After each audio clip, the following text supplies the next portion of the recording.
A BBC investigation has found that Albanian drug gangs are offering to pay for migrants to cross the English Channel if they work in the UK drugs industry when they arrive. Before I start, let me just say this quick disclaimer. Every culture has gangs within it. The United Kingdom is a well-diverse and multicultural country, something we should all be proud of. We're fortunate enough to be able to venture down any high street and be able to pick up a doner kebab or a chicken korma or a rissel and wash it down with Austrian lager if that's your preference, or red wine on an evening. What makes Britain so great is the melting pot of different cultures that help build up multicultural communities where everyone can thrive. Now, one of those subcultures that helped the UK become progressive are Albanians. However, in the mix of hard-working Albanians coming into the UK, whether that be by plane, boat or back of lorries, people seeking a better quality of life, Albanian crime lords send pockets of gang members into the mass of vulnerable people, disguised, and traffic criminals into the UK hidden in the batches of immigrants, with the intention of taking over drug hotspots with violent force. The Balkan country are able to smuggle drugs across Europe because of their location being on the opium trail from Afghanistan to Europe, and criminal organisations have no shortage of helpless and exposed people wanting to come to the UK in search of a better life. That's a lethal combination sometimes, when you're somebody that has nothing and you're given an opportunity, even if that means you risk your freedom. Now, typically, if someone's desperate, they will pay a smuggler to get them into the UK.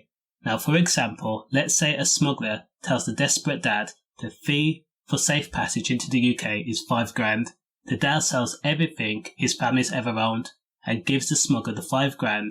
He then enters in the back of an Arctic lorry with 37 other people in the same position as himself. Once they have docked into Liverpool, the smuggler then tells the dad that the fee's gone up to 10k. That vulnerable person has already given the smuggler their entire life savings that have nothing else to their name. Now, if you tell that smuggler that you can't afford to pay, then the consequences are dire. So that smuggler then passes that innocent person over to a gang, and that gang then plants that innocent person into properties up and down the country. They then use these dilapidated properties and then turned into drug dens or cannabis farms. The smugglers tell the dad it will be their job to cultivate cannabis plants or to safeguard slabs of high purity Class A substances. To these gangs, the rewards far outweigh the risks. If the cannabis farm is arrested, then there's always 10 or 100 more people ready to take their place. The UK are one of the most profitable drug markets in the world, worth upwards of £9.4 billion a year.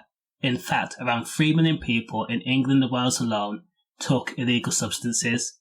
That's why a lot of Albanian gang members decide to come to the UK to exploit that drug trade.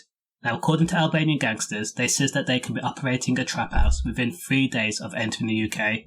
Innocent people are told to care for plants and to keep the front doors locked, keep the curtains closed. It's then deducted from the inflated debt that they could never ever afford to pay back. It's not uncommon for gangs of Albanians to actually stake out a house of a known drug user, knock on the door, arm themselves with blades and truncheons, and then take over the place with force.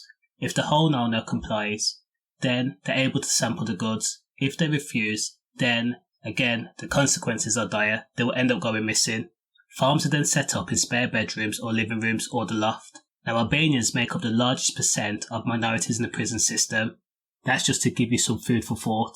That's 10% of 9,200 prisoners, whom come from different countries than Britain. Now, according to official statistics, there are 1,336 Albanian criminals serving time in the UK prison system for serious offences, attributed to the continuation of gang culture and organised crime. Now, gangs are common in any major town and city across the world, and their ferocity knows no bounds. In 2016, Carlington Grant, known as Mad Dog, had secured a source to provide him with blank pistols. Now, once Grant had the pistols, he drilled holes in the barrel and turned those blanks into something more sinister.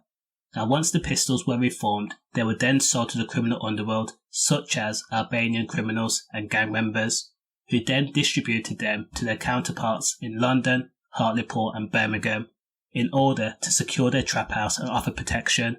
Ironically, Mad Dog was snared when the NCA had performed a surveillance operation on a known Albanian gang, who were recorded purchasing a weapon as well as distributing 2 bricks of Class A substances in the process that had been imported from Europe, due to be sold to street dealers for a profit markup of up to 35%.